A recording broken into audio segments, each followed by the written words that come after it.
évêché de Boma, boîte postale 72, Boma, Congo central, République démocratique du Congo. Message relatif à la pandémie de coronavirus Covid-19. Chers frères et sœurs, bien-aimés dans le Seigneur, que la grâce et la paix vous soient données de la part de Dieu notre Père et du Seigneur Jésus-Christ. Alors que l'Organisation mondiale de la santé a officiellement classé l'épidémie de coronavirus Covid-19 comme une pandémie, les pays mettent en place au fur et à mesure des séries de mesures pour en limiter la propagation. Dans notre pays, par son message du mercredi 18 mars 2020 à la Nation, Son Excellence M. Félix Antoine Tshisekedi Tshilombo, président de la République, chef de l'État, a annoncé une série de mesures nécessaires pour faire face à cette situation. Par son décret du 19 mars 2020, la Congrégation du culte divin et de la discipline des sacrements a indiqué des dispositions face au coronavirus Covid-19 pour la semaine sainte et de Pâques. De son côté, par sa déclaration du 19 mars 2020, la Conférence épiscopale nationale du Congo, CENCO en sigle, a donné des instructions par rapport au même objet. Emboîtant les pas aux instances si haut évoquées, et dans le souci de vous engager fermement et avec foi et espérance dans la lutte contre cette pandémie, j'ordonne ce qui suit. A. Pour les célébrations ecclésiales publiques. 1. La suspension des messes ouvertes au public en semaine et les dimanches sur toute l'étendue du diocèse de Boma. 2. L'interdiction des funérailles chrétiennes à l'Église jusqu'à nouvel ordre. Le prêtre restera proche de la famille ou des familles éprouvées et accompagnera le petit groupe de moins de 20 personnes qui devront se rendre au cimetière, et là, il fera les absoutes et procédera à la bénédiction de la tombe. 3. L'interdiction des pèlerinages et de la fréquentation des sanctuaires ou des grottes en grand groupe. 4. L'annulation de la célébration des rameaux des jeunes prévue à Kangou, ainsi que de la célébration publique des rameaux dans les paroisses. 5. La messe chrismale sera célébrée par l'évêque en privé. 6. L'échange du baiser de paix à la messe se fait sans se toucher. 7.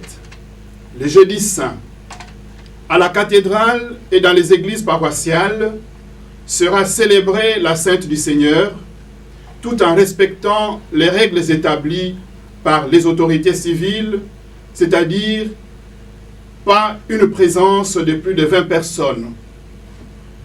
Le lavement des pieds sera omis. À la fin de la messe de la Sainte du Seigneur, on omettra la procession et le Saint-Sacrement sera conservé dans le tabernacle.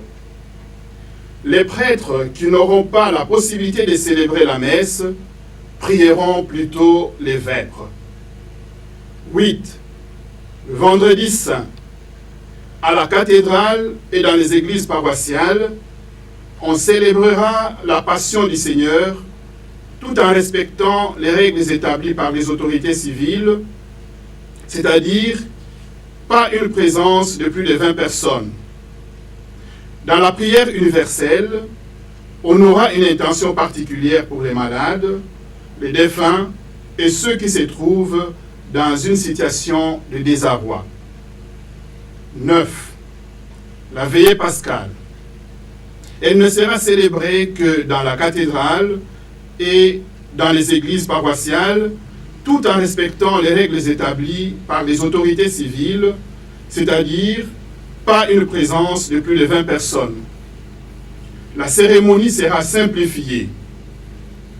Cierge pascal sans procession, annonce de la Pâque, l'exultet, liturgie de la parole, renouvellement des promesses baptismales et enfin célébration de la liturgie eucharistique.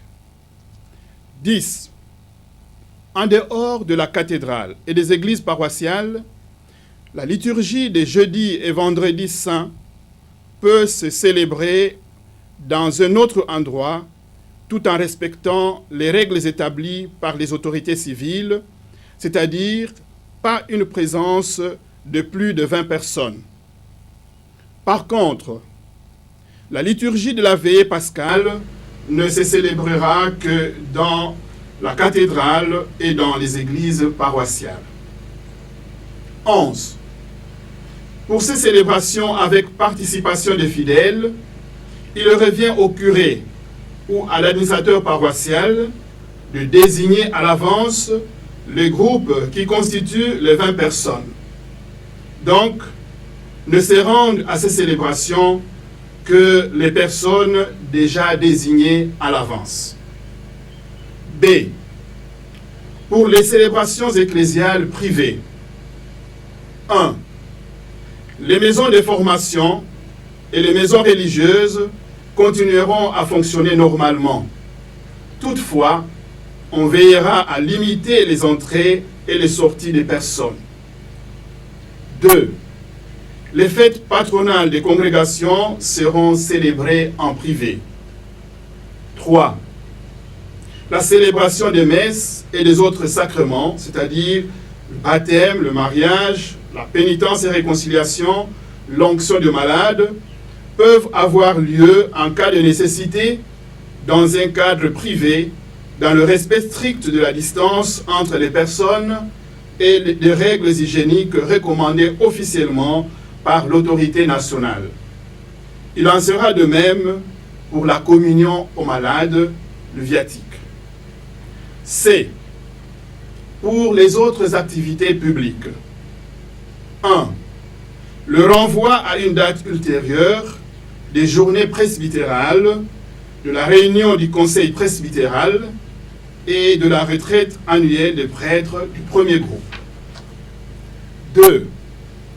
Les rencontres publiques en paroisse, c'est-à-dire les prières des membres de MAC ou en CV, la catéchèse, les répétitions des chorales et des groupes autres sont interdites jusqu'à nouvel ordre. 3. L'interdiction des déplacements des chorales et mouvements d'action catholique pour des visites fraternelles, tant dans les diocèses qu'en dehors du diocèse. 4. L'interdiction d'utiliser nos locaux et nos cours pour un rassemblement public, c'est-à-dire pour les fêtes, les funérailles, les réunions, les sessions, etc. 5. Les activités pastorales publiques de l'évêque sont suspendues. Les audiences et autres rendez-vous sont réduits au strict nécessaire. D. Pour la prise en charge des ministres du culte et le fonctionnement des paroisses. 1. Les fidèles doivent continuer à prendre en charge leurs prêtres qui, d'ailleurs, ne cesseront pas de prier et de célébrer l'Eucharistie pour eux en privé. 2. Les curés et les administrateurs paroissiaux sont instamment invités à réfléchir avec leurs conseils paroissiaux sur les possibilités opportunes de garantir la pratique des collectes et du panier du prêtre, ainsi que sur une plus grande et effective mise en pratique du jumelage des paroisses. Les communautés paroissiales à faible revenu feront l'objet d'une attention particulière. La fermeture de nos églises au public ne ferme pas les cœurs des fidèles au soutien mutuel et à la générosité. 3. Les mesures restrictives occasionnées par la pandémie du coronavirus Covid-19 doivent interpeller et ouvrir les prêtres eux-mêmes à plus de solidarité et de mise en commun de leurs ressources. Et autres dispositions pratiques. 1. La RTDN est invitée à adapter sa grille de programme en y incluant pour chaque jour une célébration eucharistique radio-télévisée et d'autres moments de prière comme le chapelet, la méditation, l'adoration, en vue de soutenir spirituellement les fidèles. Les heures de ces célébrations et prières radio-télévisées seront communiquées. 2. Les célébrations du Triduum pascal, c'est-à-dire du jeudi, vendredi et samedi saint, de la cathédrale, seront radio-télévisées et les heures communiquées aux fidèles pour leur permettre de suivre à domicile ou en famille. Chers frères et sœurs, bien-aimés dans le Seigneur, le monde entier est secoué par une crise de santé extraordinaire. Devant cette situation, nous serions tentés de nous confier passivement à Dieu dans une attitude de résignation ou d'être prêts à nous livrer à tous les sacrifices dans l'espoir naïf d'une promesse de guérison miraculeuse allant jusqu'à remettre en cause notre foi en Jésus-Christ, nous détourner de notre Église, nous livrer à la sorcellerie ou emprunter les chemins des sectes. Il est strictement interdit aux prêtres de profiter de la situation en cours, de minimiser les mesures d'hygiène recommandées par les instances étatiques, sanitaires et ecclésiales, de promettre la protection des villages ou des cités ou la guérison des patients atteints du coronavirus Covid-19 moyennant des prières tarifées. Le coronavirus Covid-19 est une maladie mortelle. Soyons-en tous conscients et convaincus. Les curés et les administrateurs paroissiaux veilleront à instruire leurs collaborateurs et leurs travailleurs de prendre au sérieux les mesures d'hygiène recommandées. Ils auront le soin de sensibiliser les fidèles par tous les moyens possibles de la menace réelle du coronavirus Covid-19 pour qu'ils se conforment aux prescriptions sanitaires et ne cèdent pas à la panique. Comme toutes les épreuves, la souffrance, morale ou physique, peut aider l'homme à mûrir. Comme chrétiens, efforçons-nous de faire en sorte que cette situation nous stimule et soit pour nous une occasion de maturation humaine et spirituelle. Vivons cette épreuve dans la foi et l'espérance. Dans ce contexte vécu dans la foi, même le jeûne eucharistique, c'est-à-dire le fait de ne pas participer à la messe, de ne pas communier, devient comme une manière de participer à cette souffrance qui frappe l'humanité. Ne laissons pas passer l'heure où les vrais adorateurs du Père l'adorent en esprit et en vérité. Jean 4, verset 24. Redécouvrons la valeur de la prière telle que le Seigneur nous l'a dit. Mais quand tu pries, entre dans ta chambre, ferme ta porte et prie ton Père qui est là dans le lieu secret, et ton Père qui voit dans le secret te le rendra. Matthieu 6, verset 6.